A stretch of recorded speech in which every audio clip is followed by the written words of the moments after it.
Saya akan record dulu. Kita akan masuk ke materi kita mengenai peraturan mengenai kepabeanan atau custom atau disebut juga dengan bea cukai. Baik, yang menjadi pokok pembahasan ini saya sudah buka, bisa dibaca kah?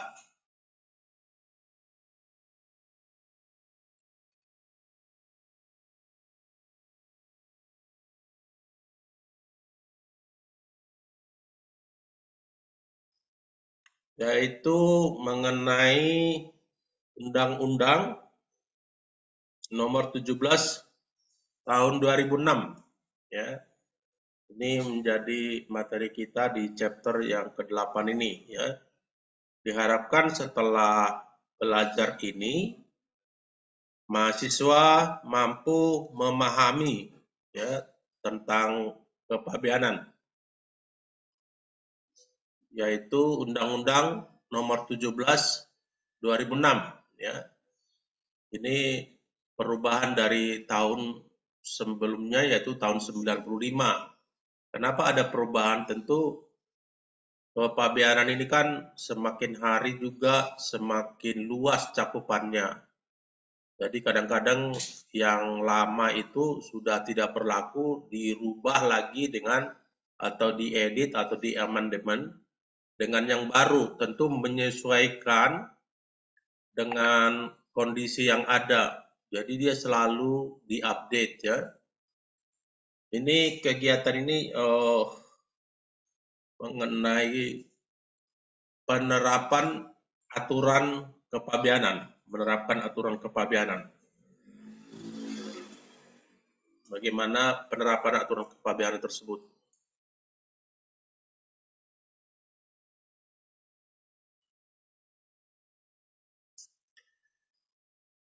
Pengangkutan di sini ditulis ya, yaitu pengangkutan barang baik impor maupun ekspor, juga bea masuk anti dumping ya, bea masuk imbalan, bea masuk tindakan pengamanan, dan bea masuk pembalasan, pembayaran penagihan hutang dan jaminan, larangan ini sama dengan lartas ya, yaitu pembatasan impor atau ekspor, penangguhan impor atau ekspor barang hasil pelanggaran atas kekayaan intelektual, penindakan atas barang yang terkait dengan terorisme dan kejahatan lintas negara, keberatan dan banding serta pembinaan pegawai. Ini yang menjadi aturan yang akan kita bahas itu di mengenai kepabeanan ya.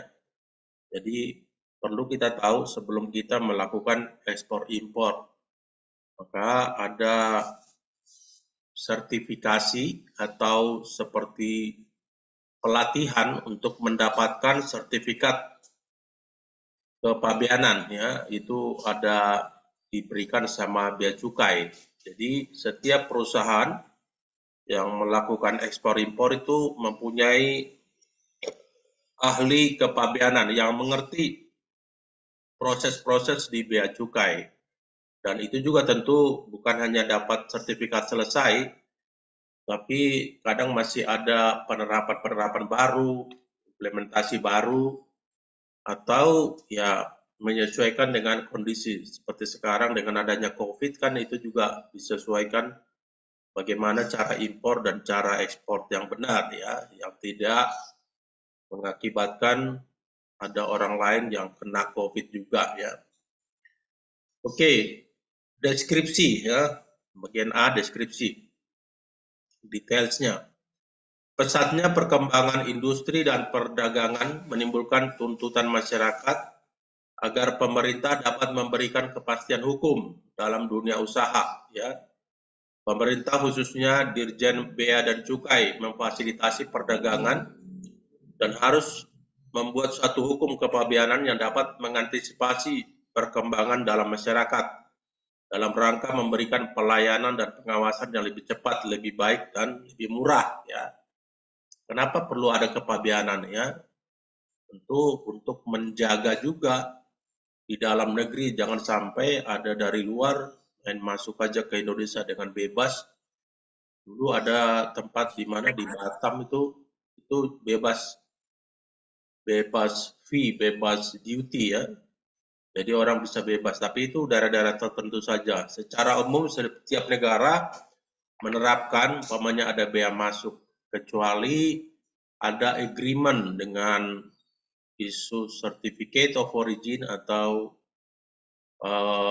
surat keterangan asal, sehingga bea masuk itu bisa dikurangi.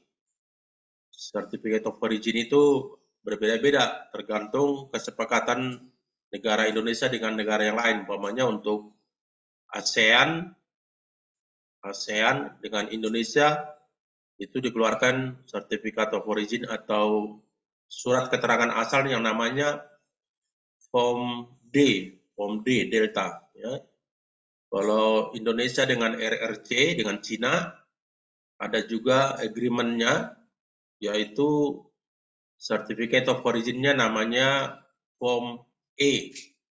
Dengan adanya Form E nanti bea masuk itu bisa berkurang sampai 10% atau bahkan lebih.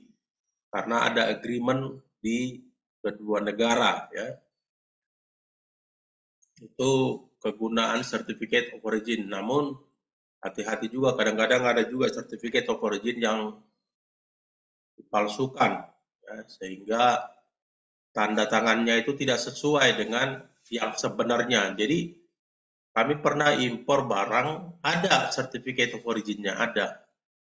Tapi rupanya contoh tanda tangan yang kebetulan dari China, Form E, tanda tangannya itu nggak sesuai gitu. Jadi sebelum impor ke Indonesia di bea cukai itu sudah punya contoh-contoh siapa sih yang berhak menandatangani Certificate of Origin. Jadi stempelnya ada, semuanya ada, Certificate of Origin-nya ada, tapi dia tanda tangannya palsu ya. Jadi ada, kalau di bank kan ada istilah spesimen tanda tangan, dia palsu tanda tangannya seperti itu. Itu kegunaan dari Certificate of Origin. Kemudian tentu di bidang lain, umpamanya di ekspor, tidak sembarangan. Sekarang kan pemerintah sudah melarang ekspor raw material, bahan baku. Jadi harus barang itu sudah diproses dulu. Kenapa? Biar nanti nilai jualnya itu lebih mahal. Kalau zaman dulu itu dari Kalimantan bisa ekspor kayu gelondongan. Kayu gelondongan diekspor ke luar negeri. Sekarang udah nggak boleh, harus barang jadi ya. Dulu sampai habis itu di Kalimantan, pohon-pohon kena tebang semua. Karena itu terlalu bebas. terlalu bebas dalam ekspor kayu.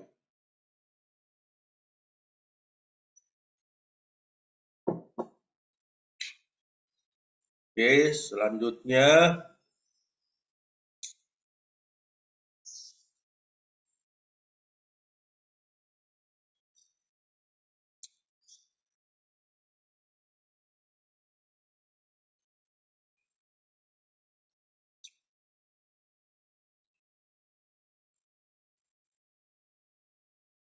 karena ini materinya banyak, saya akan pilih aja yang penting-penting ya. Ini sesuai dengan Agreement of Implementation of Article 7 of General Agreement on Trade and Tariff atau disingkat dengan GATT tahun 94. Di pasal 22 menyebutkan bahwa perundangan nasional harus memuat ketentuan penetapan nilai pabean sesuai dengan WTO, World Trade Organization, ya, Valuation Agreement.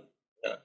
Di situ diatur metode komputasi dalam menggunakan atau metode deduksi atas permintaan importir. Yang tadi kalau dia umpamanya menggunakan Certificate Origin, sehingga nanti bea masuknya itu bisa berkurang, umpamanya bea masuk 15%.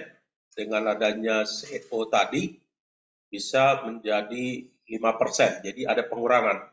Kalau bea masuk berkurang, berarti harga barang jadi lebih murah. Maksudnya cost untuk barang itu. Kalau barang itu jadi biayanya lebih murah, nanti menjualnya juga bisa lebih murah. Jadi bisa berkompetisi dengan baik gitu ya. Jadi sangat membantu apabila ada pengurangan bea masuk yang dibuktikan dengan tadi Certificate of Origin ya. Oke, di sini tujuan pembelajaran, oke, saya nggak usah bahas ini. Nah,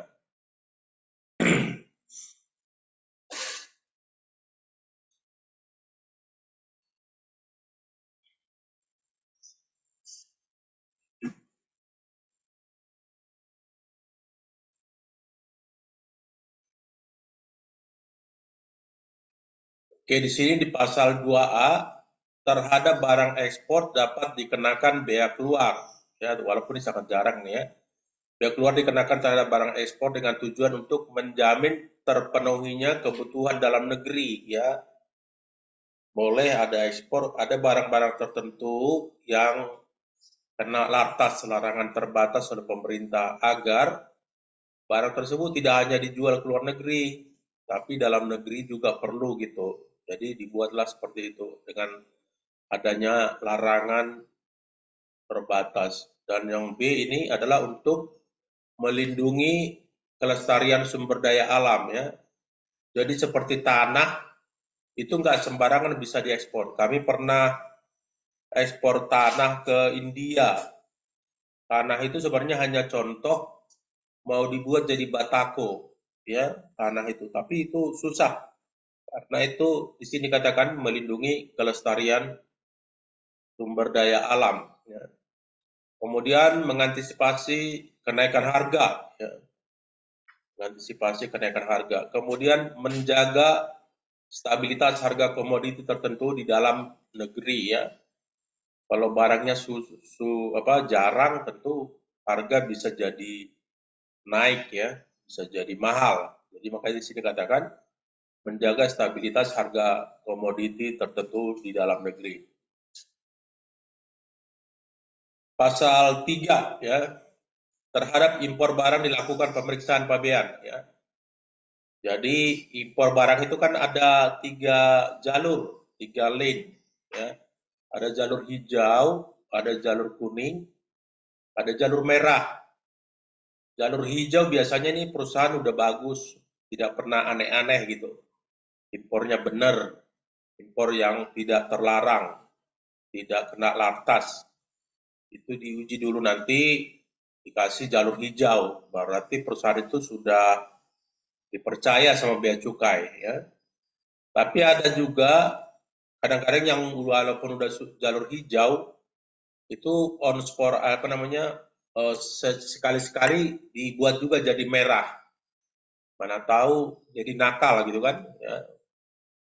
Dokumen ditulis cuma ember-ember, totalnya di dalam kontainer bisa handphone, bisa laptop, kan seperti itu. Seperti penyeludupan gitu ya. Kadang ada juga di kontainer itu di dalam kontainer itu laptop gitu, tapi di luarnya sebelah pintu mungkin barang-barang yang biasa, barang-barang alat-alat masak seperti itu untuk mengelabui bea cukai. Ada yang seperti itu penyeludupannya.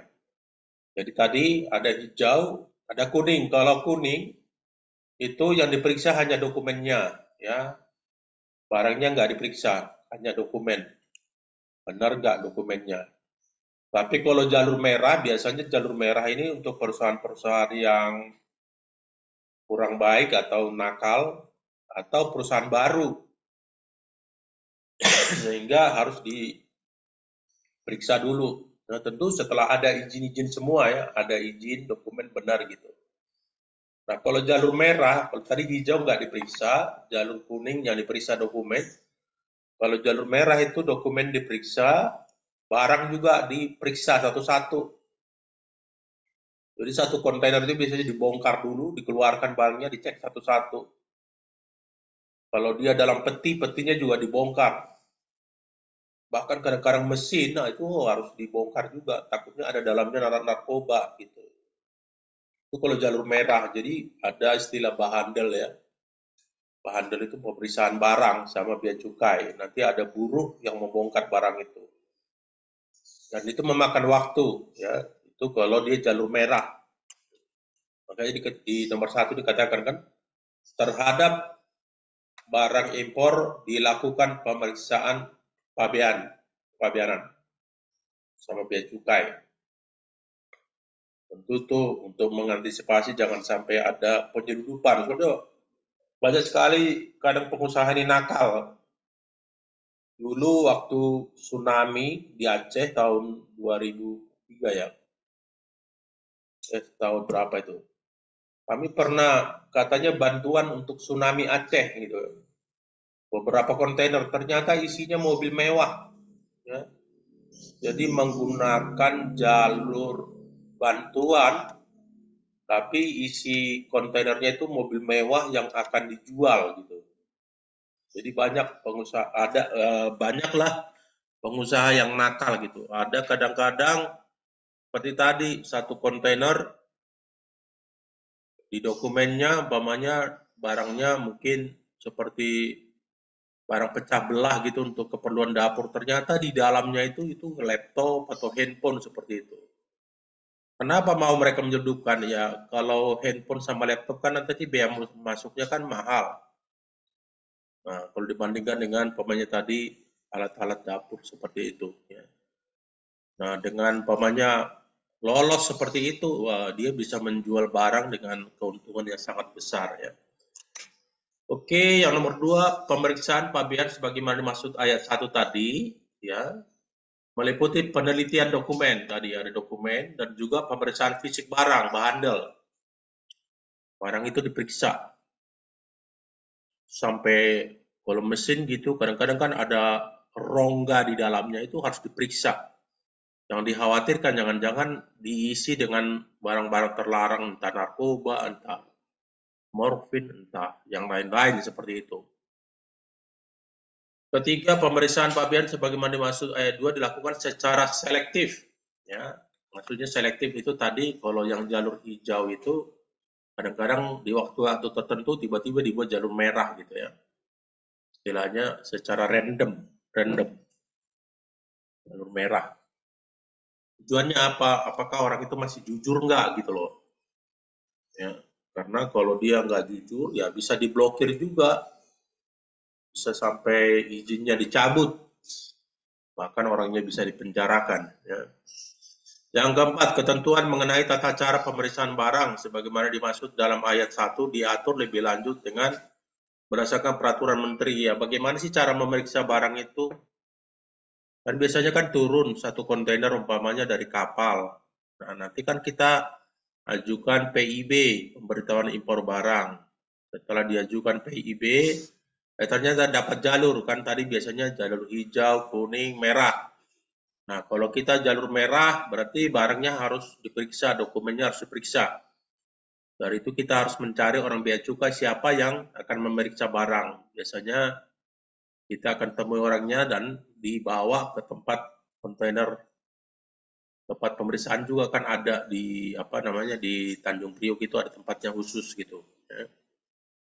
Nanti dibongkar, segelnya dibuka, barangnya dibongkar semua satu-satu itu. Karena sekarang pemeriksaan harus 100%, tidak bisa kayak dulu sampel aja atau contohnya enggak. Ini 100% handle. Dipoto-foto itu, dipoto, dicatat apakah semua sesuai dengan dokumen ya. Jangan sampai di dokumen seperti tadi ditulisnya di dokumen garment gitu. Fotonya isinya mobil mewah kan bisa aja seperti itu. Mobil sport, mobil-mobil yang super mahal seperti itu ya.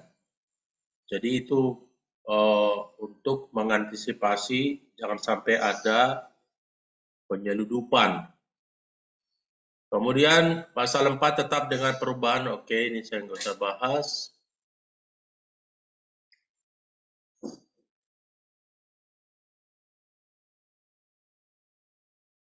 Ini di pasal 4A dikatakan nomor 1, terhadap barang tertentu dilakukan pengawasan pengangkutannya dalam daerah pabean. Ya, itu biasanya kalau udah disegel, umpamanya tidak sesuai barangnya dengan dokumen atau kena lartas, atau kayak kemarin pengalaman kami ada PI-nya atau persetujuan impornya itu terlambat. Kapal udah sampai duluan, sementara izinnya atau persetujuan importnya baru sampai belakangan, baru selesai belakangan dari Departemen Perdagangan. Akhirnya itu disegel, barangnya disegel sampai nanti ada dokumen yang benar, ya. Nanti kalau waktu kita habis, tolong masuk ke link lagi, kita akan sambung menit berikutnya, ya. Yang kedua, instansi teknis terkait melalui menteri yang membidangi perdagangan memberitahukan jenis barang yang ditetapkan sebagai barang tertentu kepada menteri, ya. Kalau dia tadi ada kena apa namanya disegel sama bea cukai, jadi kasih tahu. Kan kemarin waktu saya pergi ke MSA itu tempat atau gudangnya tempat barang-barang yang bermasalah. Di situ ada mobil Fiat dari Italia, ya. Ternyata waktu impor nggak ada izinnya. Terus ada mobil buat Kopassus, mobil yang untuk yang menghalau orang yang lagi demo gitu, ya. Ternyata katanya nggak ada izinnya juga, ditahan sama mereka, ya. Jadi banyak banget itu di Cakung, di KBN Cakung sebelahnya itu yang ada jembatan itu belok kiri. Di situ ada namanya MSA, gudang MSA itu benar-benar luas banget. Saya 6.000 meter atau berapa gitu. Tapi semua barang-barang di sana lah barang-barang bermasalah yang ditahan sama bea cukai, ya. Walaupun dia barangnya Kopassus, istilahnya kan Kopassus kan pemerintah, ya. Bahkan yang segani tetap aja mereka tahan, apalagi barang-barang masyarakat umum. Kalau melanggar aturan, tidak ada izin atau kena lartas, barangnya akan ditahan sama mereka. Terus sampai kapan ditahan? Ya, nanti kalau terlalu lama itu dilelang, ada pelelangan. Ya, kalau barangnya disukai di masyarakat, tapi ada juga barang yang kan nggak bisa dijual gitu kan. Gitu. Jadi biasanya yang bisa dijual itu dilelang. Jadi ada pelelangannya nanti karena udah terlalu lama tidak diambil atau tidak diurus sama pembelinya, ya. Oke, selanjutnya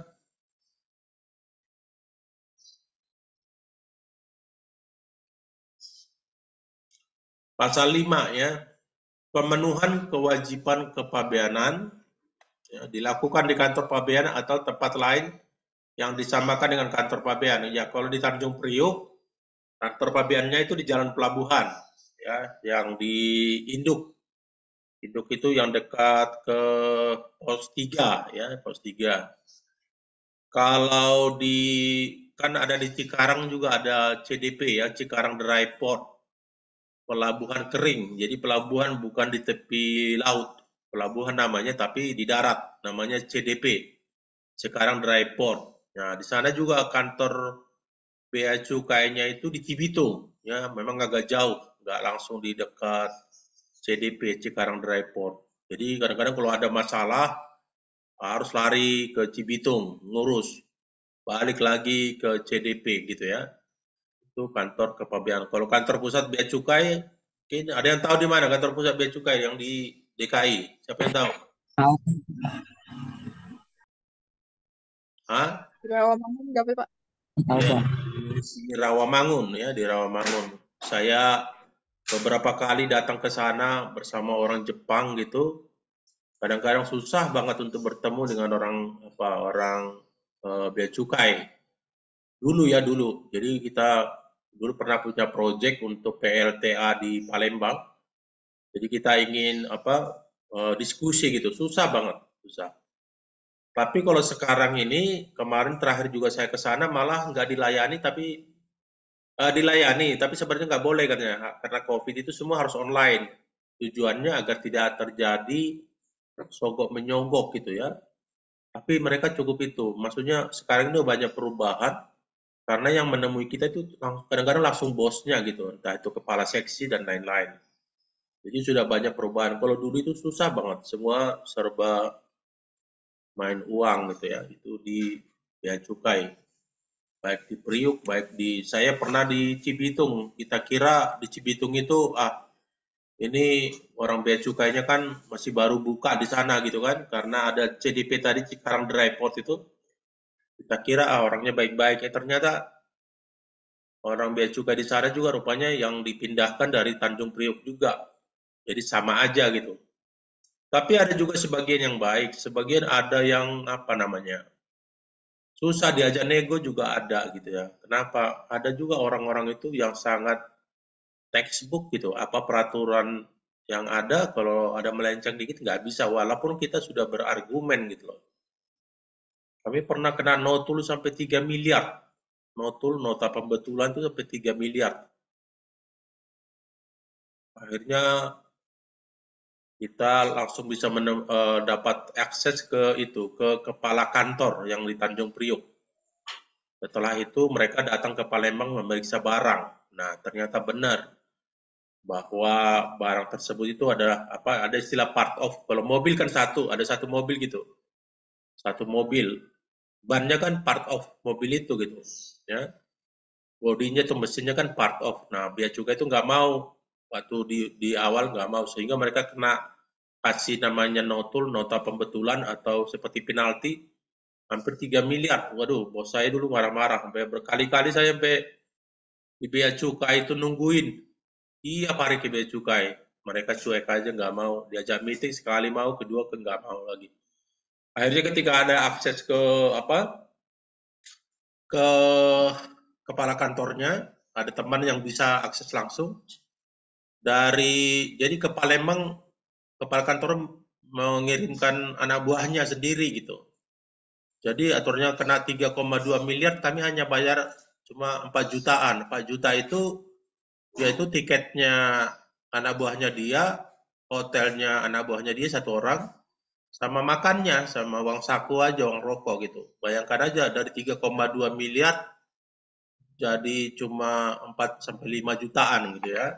Tapi mengurusnya memang luar biasa sekali ya. Karena ada pengertian yang apa namanya persepsi yang berbeda gitu.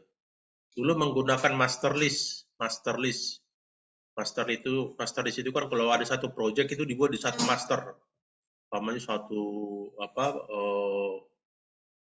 pertambangan gitu untuk pembangunan pertambangan umpamanya 5 tahun itu udah ada master listnya apa aja yang diimport untuk 5 tahun itu. Nah waktu itu kesalahannya itu diimport satu barang terus dibilang part of. Seperti tadi kan satu mobil diimpor bannya kan itu part of. Terus diimpor terus nanti diimpor mungkin mesinnya itu kan part of. Nah, si bea cukainya bilang, "Kamu kalau part of terus, ya bisa sampai satu pulau part of terus sampai nggak ada habisnya," katanya gitu. Ya, ini nggak bisa diterima katanya.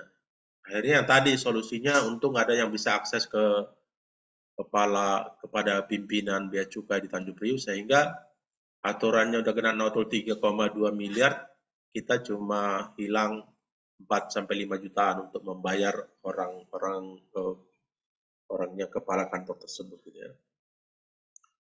Oke, kemudian untuk pelaksanaan pengawasan pemenuhan kewajiban pabean ditetapkan di kawasan pabean, kantor pabean atau pos pengawasan pabean ya. Penetapan kawasan pabean dan juga pos pengawasan pabean dilakukan oleh menteri, itu nggak usah kita bahas ya, itu internalnya kementerian terkait seperti dari Departemen Perdagangan ya. Oke, pasal 5 ya, pemberitahuan pabean sebagaimana dimaksud dalam pasal 5 ayat 2 dapat disampaikan dalam bentuk tulisan atau formulir ya. Ya, ini disebutkan PIB, pemberitahuan impor barang. Di situ kan cantumkan siapa pembelinya, siapa eksportirnya, nama kapalnya apa, terus berapa nilai barangnya, nanti dari nilai atau harga belinya dikenakan bea masuk dan juga dikenakan pajak. Itu harus jelas di PIB. Dari PIB itu nanti ketika kita submit ke bea cukai, nah bea cukai yang akan meresponnya apakah itu jalur merah, apa jalur kuning, apa jalur hijau gitu ya. Oke, yang kedua, penetapan kantor pabean tempat penyampaian pemberitahuan pabean dalam bentuk data. Jadi enggak dulu EDI namanya, EDI. Sekarang udah langsung tinggal submit aja lewat internet seperti itu. Di situ juga nanti mereka yang menentukan